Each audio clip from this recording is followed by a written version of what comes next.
제21장. 내가 백성 앞에 세울 법규는 이러하니라. 내가 히브리 종을 사면 그는 6해 동안 섬길 것이요 7째 해에는 몸값을 물지 않고 나아가 자유인이 될 것이며, 만일 그가 단신으로 왔으면 단신으로 나갈 것이요 장가 들었으면 그의 아내도 그와 함께 나아가려니와, 만일 상전이 그에게 아내를 주고 그의 아내가 아들이나 딸을 낳았으면 그의 아내와 그의 자식들은 상전에게 속할 것이요 그는 단신으로 나갈 것이로되, 만일 종이 분명히 말하기를 내가 상전과 내 처자를 사랑하니 나가서 자유인이 되지 않겠노라 하면, 상전이 그를 데리고 재판장에게로 갈 것이요 또 그를 문이나 문설주 앞으로 데리고 가서 그것에다가 송곳으로 그의 귀를 뚫을 것이라. 그는 종신토록 그 상전을 섬기리라. 사람이 자기의 딸을 여종으로 팔았으면 그는 남종같이 나오지 못할지며, 만일 상전이 그를 기뻐하지 아니하여 상관하지 아니하면 그를 속량하게 할 것이나, 상전이 그 여자를 속인 것이 되었으니 외국인에게는 팔지 못할 것이요 만일 그를 자기 아들에게 주기로 하였으면 그를 딸같이 대우할 것이요 만일 상전이 다른 여자에게 장가들지라도 그 여자의 음식과 의복과 동침하는 것은 끊지 말 것이요 그가 이 3가지를 시행하지 아니하면 여자는 속전을 내지 않고 거저 나가게 할 것입니다. 안녕하세요, 큰숙가족 여러분. 오늘 매일 말씀을 전할 이무공화 전도사입니다. 오늘 저희가 함께 볼 본문 말씀은 출애굽기 21장 1절에서 11절까지의 말씀입니다.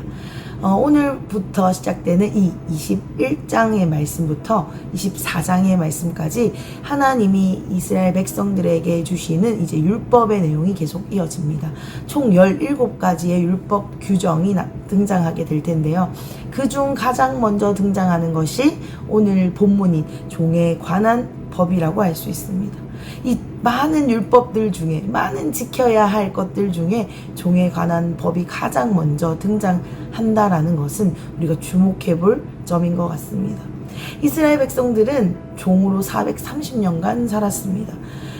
그런데 이제 이들이 하나님의 전적인 은혜, 100% 하나님의 작품으로 이들이 자유를 얻어서 출애굽했죠. 그런데 그들에게는 여전히 뭐가 있습니까? 이 종의 DNA가 남아 있습니다. 그런 이스라엘 백성들에게 주어진 이 율법, 이 제도, 이 하나님이 내려주시는 이 법은 그들에게 누적된 뿌리 내린 이 종의 스피릿, 종의 정체성을 없앨 뿐 아니라 하나님의 은혜로 우리가 이렇게 자유를 얻었는데 이제 이것을 우리 삶에서 어떻게 살아내야 하는지, 풀어내야 하는지를 가르쳐 주시는 아주 구체적이고도 분명한 지침이 그들에게 되었을 것 같습니다.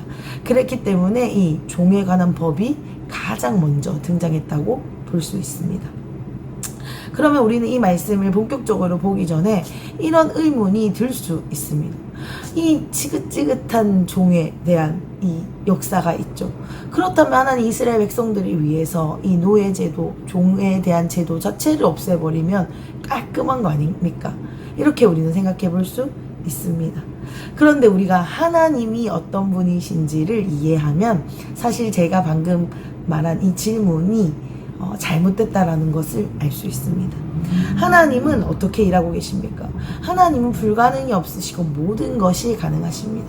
그러나 하나님이 우리의 삶 속에서 일하실 때는 우리의 삶에 깊이 찾아오셔서 일하고 계시죠. 자신을 스스로 낮추셔서 우리의 삶에 맞게, 시대에 맞게, 역사에 맞게 하나님이 우리를 향해 자신을 낮추심으로 겸손하게 일하고 계십니다. 지금은 노예제도가 없어졌지만 그때 이스라엘, 그리고 그때 당시 시대적 배경에서 이 노예제도는 반드시 필요한 것이었습니다. 자신의 채무를 해결하기 위해서, 가난을 해결하기 위해서, 아니면 어쩌면 정말 먹고 살기 위해서는 이 종이라는 개념이 필요했습니다. 그때 뭐 복지가 있었겠습니까? 채무 관계 해결해주는 사람이 있었겠습니까? 이러한 제도가 필수 불가분했다라는 것입니다. 만약 이러한 제도가 없었다면 정말 가난한 자들은 먹고 사는 것조차 힘들었을 수 있겠죠. 이러한 배경 속에 우리가 이해를 한다면 하나님 왜 안 없애시고 라는 말은 잘못됐다라는 걸 아시겠죠. 하나님은 이 종의 제도를 없애시지 못하고 이 노예의 제도를 없애시지 못하고 이런 여러 가지 우리 삶에 일어나는 문제들을 해결하지 못하셔서 일하시지 않는 게 아닙니다. 하나님은 우리의 삶 속에 깊이 찾아오셔서 우리의 수준에 맞게, 우리의 상황에 맞게, 우리의 역사에 맞게 우리를 서서히 빚어가고 계시고 우리의 정체성을 원래의 정체성으로 회복시켜 가시는 분이심을 오늘 말씀을 근거로 우리는 알 수 있습니다. 아멘. 오늘 이 하나님이 말씀해 주시는 율법, 종에 관한 법은 이전과 엄청난 차이가 있습니다. 이것이 또 우리에게 신선함을 주는데요. 제가 간단하게 설명드리겠습니다. 먼저 말씀을 읽으셔서 아시겠지만 첫 번째는 어떤 이유로든지 종이 됐다 하더라도 다른 나라의 경우처럼 다른 세상의 방법처럼 짐승 취급을 받지 않는다라는 것입니다. 인격으로 하나의 사람으로 존중받는다는 것입니다. 그래서 사실은 노예라는 표현보다는 고용된 노동자라고 표현하는 것이 더 적합할지도 모르겠습니다. 어쨌든 이러한 법을 통해 하나님이 지으신 백성들을 얼마나 존중하시는지 보호하시는지 우리는 알 수 있습니다. 그리고 두 번째는 말도 안 되는 파격적인 방법인데요. 7년째 되는 해에는 자유를 줘야 된다는 것입니다. 이거는 세상 어디에도 볼 수 없는 율법이죠. 그런데 하나님은 지금 이 이스라엘 백성들에게 이 종에 관한 법을 주시면서 7년째에는 반드시 자유를 줘야 된다라고 말씀하고 계십니다. 근데 사실 이게 쉽지 않은 법인 게 실제적인 예를 들어보면 그렇습니다. 6년 동안 열심히 일을 해도 만약에 10억의 채무가 있는 사람이라고 한다면 한 반 정도밖에 갚지 못했다라고 우리가 한번 예를 들어보겠습니다. 그런데 7년째가 되었습니다. 그러면 나머지 이 5억은 어떻게 되는 거냐면 채무가 변제되는 것입니다. 그래서 하나님이 지금 이들에게 알려주신 이 7년째 되는 해에 자유인으로 만들어주는 이 방식은 굉장히 파격적이고 충격적인 방법입니다. 그런데 왜 이러한 법을 이스라엘 백성들에게 말씀하고 계십니까? 이들이 자신들이 어떻게 자유를 얻었는지, 자신들이 어떻게 이 자리에 있는지를 기억하게 하기 위함이죠. 누군가의 잘남이나 누군가의 어떠함이 아니라 전적인 하나님의 은혜가 있었다라는 것을 기억하게 하기 위함입니다. 그렇다고 한다면 이러한 받은 은혜를 그냥 나 은혜 받았어로 끝나는 것이 아니고 삶으로 풀어내야 되는 것이죠. 그렇게 하기 위해 하나님은 이러한 제도를 주고 계십니다. 그리고 제가 방금 말씀드린 이 두 가지 외에도 주목해 볼 부분이 있는데요. 먼저 5절, 6절을 한번 보겠습니다. 5절, 6절 읽었지만 제가 한 번 더 읽어보겠습니다. 만일 종이 분명히 말하기를 내가 상정과 내 처자를 사랑하니 나가서 자유인이 되지 않겠노라 하면 6절 상전이 그를 데리고 재판장으로 갈 것이요 또 그를 문이나 문설주 앞으로 데리고 가서 그것에다가 송곳으로 그의 길을 뚫을 것이라 그는 종신토록 그 상전을 섬기리라. 아멘. 지금 이 5절, 6절에 보면 7년째 되는 해에 자유를 주는데 그 자유에 또 선택권이 있음을 볼 수 있습니다. 이 남종에 대한 세 가지 이 예시가 있는데 첫 번째는 이것입니다. 미혼인 남종은 미혼으로 그대로 나가면 됩니다. 7년째. 근데 두 번째 미혼이었는데 종살이 하다가 결혼을 했어요. 그래서 자녀를 낳았습니다. 그러면 7년째 되는 해에 그 자녀와 아내는 같이 해방됩니다.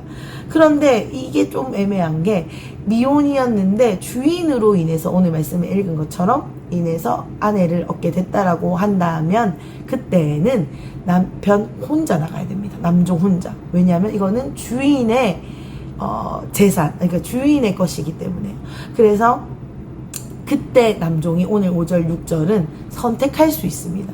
내가 이 아내와 자녀들을 너무 사랑해서 남을 것인지 아니면 혼자 나갈 것인지 선택할 수 있도록 이 법이 명시해 주고 있습니다. 굉장히 놀랍지 않습니까? 하나님은 지금 이 말씀을 통해 우리가 본다라고 한다면 무조건 약자 편도 아니고 무조건 강자 편도 아니고 하나님의 지혜로 굉장히 공의롭게 정의롭게 지혜롭게 하나님의 역사를 만들어가고 계시는 것을 우리가 이 말씀을 통해 볼 수 있습니다. 이 속에 담긴 의미가 더 많지만 개인적으로 묵상하시면서 이 말씀을 받으시면 좋을 것 같고 우리는 뒷부분으로 좀 넘어가 보도록 하겠습니다. 그리고 또 뒷부분에 이어지는 부분을 보면 여종에 관한 법이 이어지는데요. 이 부분에서도 우리가 주목해 볼 부분이 있습니다. 먼저 7절인데요. 7절 제가 읽겠습니다. 사람이 자기의 딸을 여종으로 팔았으면 그는 남종같이 나오지 못할지며. 무슨 말이죠? 지금 7년째가 되면 해방이지 않습니까? 그런데 여종은 자유를 줄 수 없다라는 거죠. 그리고 이어지는 90절을 보겠습니다. 만일 그를 자기 아들에게로 주기로 하였으면 그를 딸같이 대우할 것이요. 만일 상전이 다른 여자에게 장가들지라도 그 여자의 음식과 의복과 동침하는 것은 끊지 말 것이요. 아멘. 지금 이 말씀을 읽으면 뭐야, 차별하는 거야? 하나님 또 여자 남자 차별하네 생각할 수 있습니다. 그런데 그때 상황과 시대를 제가 이해하면 하나님이 또한 어떤 분이신지를 이해하면 알 수 있다 말씀드렸죠. 마찬가지입니다. 그때 당시 여인들이 자유인이 된다라는 것은 어쩌면 이 여자 몸으로 그 한 몸으로 나가서 생계 유지를 이어가기 힘든, 그리고 여러 가지 위협이 더 많은 환경으로 노출되는 일일지 모르겠습니다. 그래서 하나님은 지금 오히려 주인에게 이 여인의 이 여자의 종의 평생의 생계를 맡아라 라고 말씀하는 이 법을 주시고 계신지 모르겠습니다. 그리고 아들에게 주기로 했으면 뭐처럼 대하라고 하죠? 딸처럼 인격적으로 대우해라는 것입니다. 그러다가 재밌는 것이 뭐냐면 아들이 마음이 변했어요. 그런데 결혼 안 하겠다고 해도 어쩔 수 없어. 그래도 끝까지 책임져야 된다라고 하나님이 이 법에서 알려주고 계십니다. 이 오늘 말씀을 이어서 봤는데요. 어떤 느낌이 드시는지 모르겠어요. 저는 개인적으로 이 말씀을 읽으면서 하나님 정말 구체적인 분이시다 이런 마음이 들었습니다.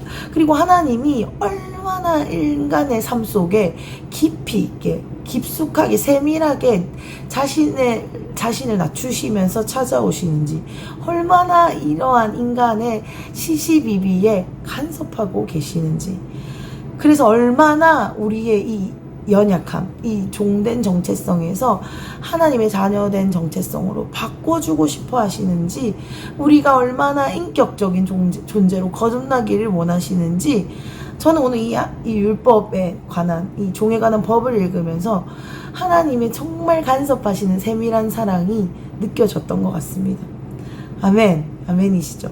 그렇다면 오늘 우리는 이 말씀을 어떻게 적용해야 될까요? 우리는 지금 우리에게 허락된 종도 없고 우리는 또 종으로 살고 있지도 않습니다. 그렇다면 우리는 이 말씀을 어떻게 적용해야 될까요? 먼저 이 말씀 앞에 우리가 하나님의 사랑을 기억하는 말씀으로 오늘 이 말씀을 취했으면 좋겠습니다. 모든 것이 은혜, 이런 찬양이 있죠. 이 찬양의 가사처럼 하나님의 전적인 사랑, 전적인 은혜로 우리는 자유를 누리고 있습니다. 그런데 이 참 자유, 이 우리에게 허락된 자유는 어떤 자유냐면 누구도 빼앗아 갈 수 없는 자유라고 하나님이 말씀하고 계십니다. 그런데 그런 하나님이 우리 삶에 이렇게 세밀하게 찾아오시는, 이스라엘 백성들에게 하셨던 것처럼 오늘 우리 삶에 간섭하셔서 이렇게 참견하시는 하나님이 계시다는 것은, 하나님이 우리에게 이러한 은혜를 기억하도록 우리에게 이 은혜의 장치로 오늘 이 말씀을 주신다라고 생각합니다. 하나님의 간섭이 때로는 우리가 버겁게 느껴집니다. 하나님 나를 좀 내버려 두셨으면 좋겠습니다. 그리고 하나님 그렇게 위대하고 크시고 높으신데 이러한 초라한 내 삶에 찾아오신다니 라고 생각하면 때로는 부끄러울 때도 있습니다. 그런데 오늘 이 말씀을 힘입어 우리가 하나님의 마음을 받는다라고 한다면, 하나님은 하나님의 자신을 낮추시면서까지 우리의 삶에 찾아오셔서 우리의 우리가 그동안 우리 삶에 허락된 은혜를 기억하기를 원하시는 것 같습니다. 매일 반복되는 일상 속에 이 하나님의 간섭으로 말미암아 하나님의 은혜를 우리는 다시 기억할 수 있습니다. 한 번의 은혜, 한 번의 놀라운 경험이 우리 삶에 이어지지 않는다라는 것을, 우리가 자꾸 잊어버린다라는 것을 누구보다 하나님이 아시기 때문에 우리 삶의 연약한 부분까지 세밀하게 찾아오셔서 하나님이 우리를 그 은혜의 자리로 다시 기억하는 자리로 불러주신다라고 생각합니다. 아멘. 오늘 우리의 삶에 찾아와서 이렇게 간섭하시는 하나님의 은혜를 기억하시면서 오늘 하루를 여셨으면 좋겠습니다. 그리고 두 번째 또 하나는, 하나님 앞에 우리는 이런 생각을 할 때가 많습니다. 하나님이 주신 말씀들을 우리가 열심히 지켜나간다라고 생각하죠. 그리고 이런 율법을 우리가 받았을 때 이것을 내가 지키고 있다 또는 지켜야만 한다라고 생각합니다. 그런데 오늘 이 하나님이 주시는 이 법 앞에 제가 새로이 깨닫게 된 것은 이것인데요. 말씀을 내가 지킨다라고 생각했는데 그것이 아니라 말씀이 나를 지키고 있구나라는 것을 깨닫게 되었습니다. 이러한 말씀으로 하나님이 얼마나 하나님의 백성들을 보호하고 계신지 오늘 우리는 묵상했습니다. 이러한 법이 있기 때문에 정말 연약한 종된 이스라엘 백성들이 얼마나 많이 보호되어졌는지 우리는 보았습니다. 마찬가지입니다. 하나님 앞에 우리가 말씀을 지킨다라고 생각하지만 우리에게 허락된 이 오늘의 말씀이 우리를 지킵니다. 오늘 하루를 살게 합니다. 우리가 기도를 하는 것, 예배를 하는 것, 이것이 우리가 무언가를 하나님께 드리는 것 같지만 사실은 이러한 시간을 통해서 우리의 영과 혼과 육이 보호되어지고 지켜지고 있다라는 것을 하나님이 오늘 이 말씀을 통해 깨닫게 하시는 것 같습니다. 아멘. 사랑하는 큰숙가족 여러분, 우리는 더 이상 이전의 모습으로 살지 않아도 됩니다. 이미 우리에게 허락된 참 자유가 있습니다. 그런데 우리는 그 우리에게 허락된 자유로 이제 다시 주님을 선택해야 합니다. 하나님의 말씀, 율법, 이러한 것들이 우리를 묶고 있지 않습니다. 우리에게 허락된 자유로 우리가 하나님의 말씀 앞에 설 때에 그 말씀이 오늘 우리를 살게 하고 그 말씀이 우리를 지키고 우리를 보호하며 우리와 함께하는 이 여정 가운데 말씀이 우리를 달리게 할 것입니다. 아멘. 오늘 하루 이 말씀이 우리를 지키는 것을 실제적으로 경험하시는 하루가 되시기를 간절히 축복드립니다. 또 하나, 하나님의 은혜가 우리 삶에서 하나님의 간섭하심으로 얼마나 다시 우리가 기억하길 원하시는지를 기억하면서 오늘 하루 하나님의 은혜에 감사하시면서 반응하는 하루 되시기를 간절히 축복드리겠습니다. 아멘. 제가 기도하겠습니다. 하나님, 오늘 이 말씀이 우리에게 새 힘을 또한 우리에게 엄청난 보호를 주는 말씀임을 기억합니다. 하나님, 우리와 상관없는 이 노예 제도에 관련된 말씀인 것 같지만 하나님, 이렇게 이스라엘 백성들을 간섭하시고 돌보시고 은혜를 기억하게 하시며 말씀으로 이들을 지키시는 것을 볼 때에 하나님, 오늘 우리의 삶도 이렇게 지키고 계심을 동일하게 느낄 수 있습니다. 하나님, 우리가 있는 곳에서 하나님께 받은 은혜를 실제로 풀어내는 삶의 반응들로 살아가게 하시고 또한 이 말씀의 보호를 힘입어 오늘 하루를 새 힘을 얻어 하나님 앞에 살아가게 하여 주십시오. 하나님, 이 자유를, 하나님께 받은 이 자유를 가지고 다시 주님을 선택합니다. 다시 주님 앞에 섭니다. 이러한 은혜를 오늘 우리에게 허락하여 주시옵소서. 감사합니다. 찬양합니다. 예수님의 이름으로 기도드렸습니다. 아멘.